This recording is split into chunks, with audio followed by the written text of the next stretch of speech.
नमस्कार दोस्तों, मैं आप सभी का चिर परिचित दोस्त उपस्थित हूँ आप सभी के लिए एक बेहद ही महत्वपूर्ण जानकारी को लेकर के। जी हाँ, अगर आपको भी है साइनस तो आज से ही शुरू कर दें ये कार्य।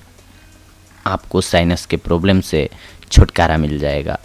जी हाँ, आइए आज हम आप सभी को साइनस की समस्या को दूर करने के कुछ एक अत्यंत सरल तरीके बता रहे हैं। साथ ही वे बता रहे हैं कि एंटी हिस्टामिन लेना कैसे नुकसानदायक हो सकता है और कौन से यौगिक अभ्यास हमारी मदद कर सकते हैं। किसी ने पूछा है कि साइनस व छाती में अक्सर कंजेक्शन की समस्या हो जाती है। साइनस की यह समस्या किसी की खुशहाली को कैसे प्रभावित करती है और क्या इसको ठीक करने का कोई तरीका है। साइनस से कई चीज़ें तय होती हैं। साइनस एक बहुत ही जटिल प्लम्बिंग जॉब है। कहाँ पर वह जाम हो रहा है और कहाँ से वह बह रहा है, ये सब कई चीज़ों पर निर्भर करता है। आमतौर पर लोगों को साइनस के जाम होने की तकलीफ तब ज़्यादा होती है जब वे लेटते हैं, लेकिन फिर भी यह कई और तरीके से भी हो सकती है।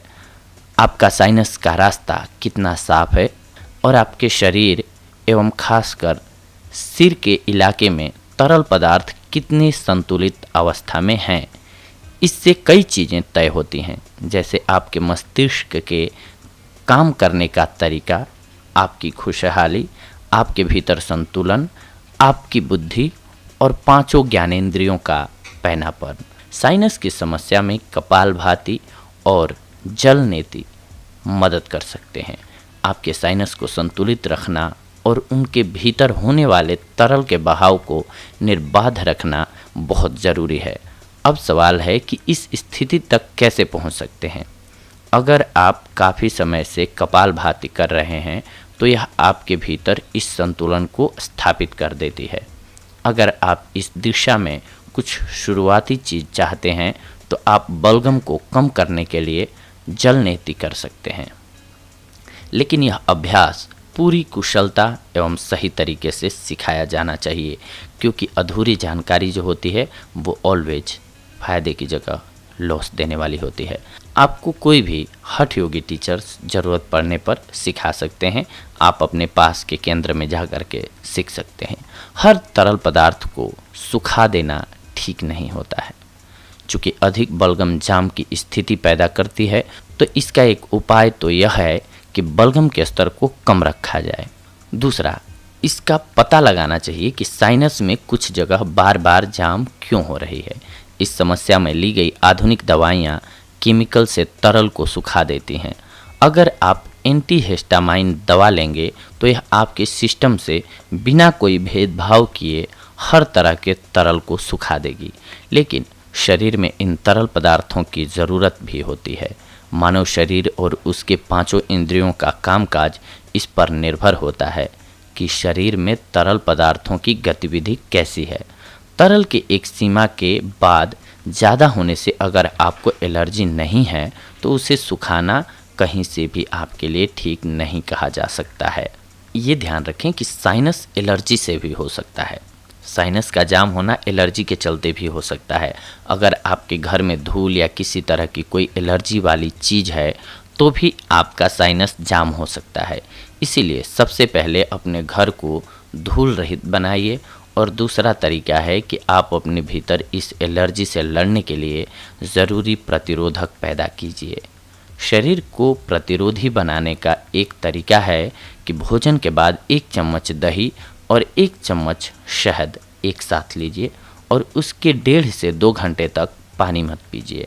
यह आपके शरीर में इसिनोफिल लेवल को घटाएगा और आपके एलर्जिक चीज़ों के प्रति आपकी संवेदनशीलता आश्चर्यजनक ढंग से कम हो जाएगी।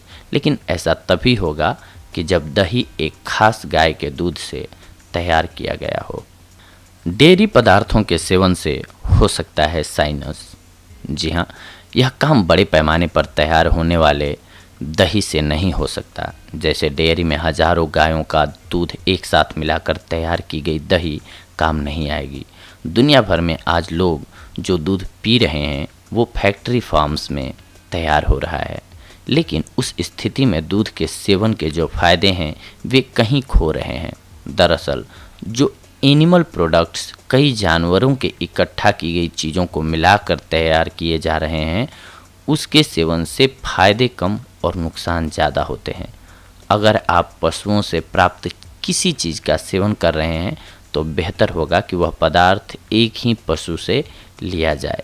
अगर आप बड़े पैमाने पर तैयार डेयरी पदार्थों का सेवन बंद कर दें तो 1 से 2 हफ्ते में आपके बलगम की समस्या दूर हो सकती है। शहद और सूर्य नमस्कार है फायदेमंद साइनस में। बलगम को दूर करने के लिए एक आसान सा काम तो आप तुरंत कर सकते हैं। सुबह उठने के बाद आप थोड़े से गर्म पानी में शहद मिला लें।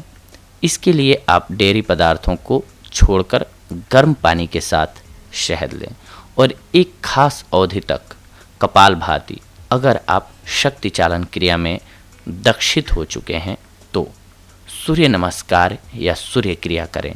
अगर आपने अपने इन अभ्यासों के जरिए अपने सिस्टम में पर्याप्त मात्रा में उष्ण एवं समत प्राण पैदा कर लेते हैं तो आपकी अधिक बलगम वाली समस्या खत्म हो जाएगी। लेकिन दवाओं के जरिए बलगम को सुखाना कहीं से भी ठीक नहीं होता है। तो ये थी आज की हमारी जानकारी आप सभी के लिए कि बलगम को कैसे कंट्रोल किया जाए, यानी कि साइनस को कैसे कंट्रोल किया जाए। आप जितने नेचुरल तरीके से अपने बलगम को कंट्रोल करेंगे, साइनस को कंट्रोल करेंगे, उतना बेहतर होता है। उसकी बजाय अगर आप दवाओं का सेवन करते हैं, हाँ रेयर कंडीशंस हो गई हों, यानी कि मुश्किलात में आप फंस गए हों, साइनस का लेवल बढ़ गया है, तब तो आप इसका इस्तेमाल करें। तब तो ज़रूरी हो जाता है कि आप दवाएं लें, सुखाएं उसको थोड़ा। लेकिन अगर आपका नॉर्मल कंडीशन में है तो आपको अपने हेल्थ का ख्याल रखते हुए जो हमने आपको बताया तरीका, यानी कि योग के द्वारा और खान पान के द्वारा अपने शरीर को ठीक करना चाहिए, साइनस को कंट्रोल करना चाहिए। आज की ये थी हमारी जानकारी आप सभी के लिए। अगले एपिसोड में हम आप सभी के साथ जुड़ेंगे एक और बेहद ही महत्वपूर्ण जानकारी को लेकर के। तब तक के लिए धन्यवाद। नमस्कार दोस्तों।